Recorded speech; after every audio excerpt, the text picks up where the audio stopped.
Yo boys, today I'm bringing you a Dune video. In this video I'm going to be going over things that you probably want to avoid either missing or things you want to get done really early on in the game, things that cause me a lot of pain and things that will just help speed up your overall progression and some quality of life stuff. First thing I want to talk about is getting your extra classes. You can get the paleontologist and the trooper really early into the game, within like the first hour. So you don't want to pick one of these classes as your starter class. You definitely want to start with either the swordmaster or the mentant or this other class. Now, where do you grab these two early game classes? Well, the first class you get will be over here at the outpost in the starting zone. You'll have to kill a guy over here, then travel over here, kill someone, and then come down here and kill someone, and then you just come back to the outpost, which will result in you getting the trooper skill line, which is very useful. Has the grapple, allows you to traverse relatively easily. Next thing is the other class. This is more of a just passive class. It's gonna be at the camp here. It's gonna be on top of this rock. You'll find someone, you'll have to go kill someone or bring something to him. And once you do that, you will unlock paleontologist character. If you guys are wondering where the trial locations are, this is the first one. The second one is here. The third one is here. The fourth one is here. And then the fifth one will be up here. And I have not found the sixth one. Another important thing to note is if you want to reveal the whole zone, easy to do so. You just have to carry around a probe launcher, load it up with 1 ammunition, climb to a high point. You can launch it below the point and it'll tell you how much higher you have to go. Keep using it. If you think you have to, it'll tell you if you have to go higher, and then just climb to the higher point and then launch it and reveal the whole zone like this. Very important and useful. Next thing I want to talk about is intel. I ended up skipping a lot of these in the early game, but basically you get these intel things where you just run into the base and there'll be some glowing light there, and when you get that intel you get research points. Now research points are extremely important because that's how you are gated from leveling up until the next tier. You want to make sure you grab these as much as possible, so just, even if you don't want to loot anything, just run through it real quick and grab it. The starting zone gives 3, these give 5, and these give 10. Next thing I want to talk about is loot, and where to get the best loot will generally be in these PvP zone or like the shipwrecks here. But another really good spot will be these Imperial testing stations. These have an insane amount of good loot that allow you to craft vehicles, shield generators, a lot of very important stuff. At the end of the shipwreck and the lab, you will see these special looking chests. These chests will always have either an engram in them, and on top of that a rare spice infused resources. These resources can be used to craft the engrams that you just got, which are generally very powerful items, so make sure you never drop the spice infused resources. That will help you progress the game very quickly. So once you get to the new zone, I recommend doing these as quickly as possible because they always have really good loot and they will get you further ahead than doing any other POI in the zone. Another important thing to mention is make sure you grab these EMF generators with micro sandwich fabrics. These are useful for a lot of stuff, and you definitely want to be missing these. If you have a chance, make sure to grab these. If you guys are wondering when the second outpost will be right here, the anvil in this zone, and the third one is up here in the corner. Something important I want to mention is if you actually zoom into the zone here, you can see the elevation, and these points where they are, that is actually the elevation in which they are at. It took me a while to figure this out, and I found this probably one of the most useful things I learned along the way, simply because I didn't waste as much time looking for stuff. Once I figured out you can zoom in and this will be the exact elevation. Next thing I want to mention is in the early game, especially the super early game, is you want to make sure you're crafting a lot of med kits or healing kits. These are just made with plant fibers. These are extremely useful because you take a lot of damage in the early game and these basically make you unkillable. So I recommend crafting these as much as possible. The next thing is you want to get your bike as fast as possible, and the way you do that is by speed running the main story quest. And once you have the bike, you can ride it around and go to a bunch of places.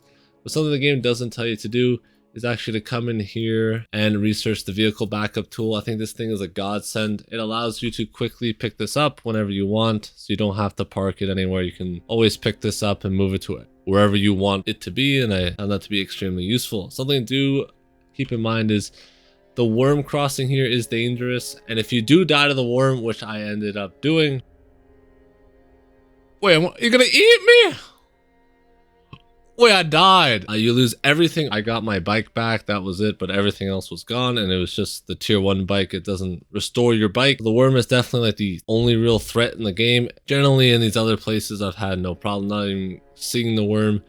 As long as you avoid the drum sands and the quicksand. The quicksand is especially dangerous because if you touch that, your bike is immediately immobilized. It's not even like you slow down. It's like you hit glue. You cannot move, and it does have the worm can catch up to you, but luckily I was able just to quickly pick up my bike, jump out, and run away. Another thing I recommend doing is going into like a new high level zone, quickly doing a lab here just to get good gear, which I did. Get this sword here, which I've been using pretty much vast majority of my time playing. I just quickly ran up there, did the lab, and came back down to do all the other stuff.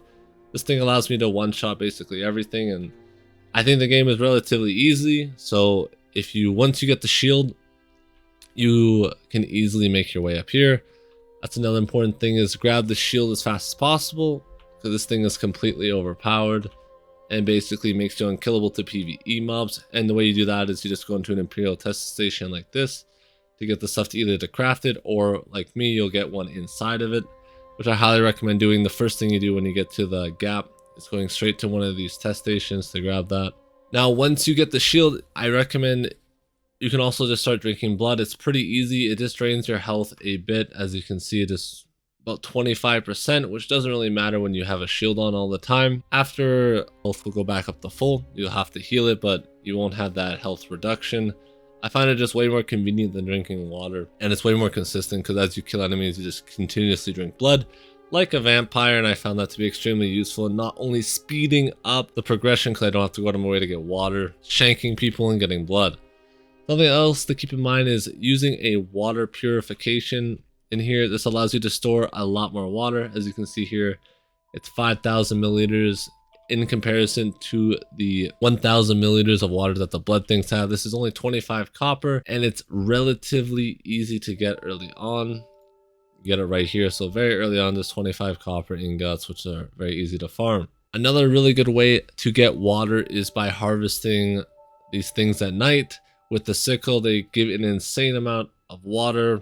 You just walk through them and you get a bunch. You just need a water bottle on you, and that will allow you to easily farm some water if you want to do it like that instead. Something else I want to mention is the depositing in this game. Now, this took me one of the most recent is quickly spam E or F depending on your keybind across all of your storage containers, and this will allow you to quickly deposit everything. This would have been very useful early on. If you guys are wondering what you should do with your excess materials, you can come over here to the recycler and you can just decon them. You get some nice stuff from them. So it is nice to keep old stuff and just decon them in the recycler here. If you guys are worried about the moving on quest, you are able to go back to the settlement or your house or whatever home you're at in the other zone.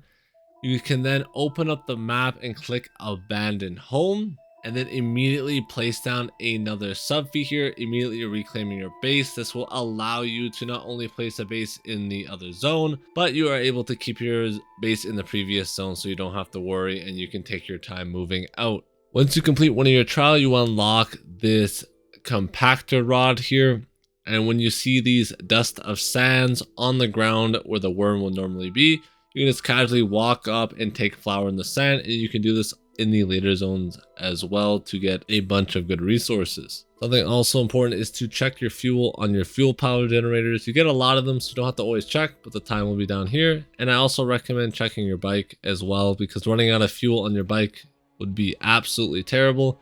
And it's not very easy to get fuel out in the open, so the way you do that is by holding E, and you can check fuel, or by getting on, you can see it in the bottom right hand corner. Discuss with contracts. So you go over to journey, click over here into contracts, and you can see all the contracts that you pick up. These give an insane amount of good rewards, allowing you to speed run the game even faster. Just by having them, you just pick them up as much as possible, and then you just quickly look at them in here and decide what you want to do, and you just have to go back to the outpost in which you got them at. So over here, and then later on over here. And with that, I hope you guys enjoyed the video. Make sure to like and subscribe if you found anything useful. If you guys have your own tip, make sure to leave it down in the comments below. With that, hope you guys all have a fantastic day.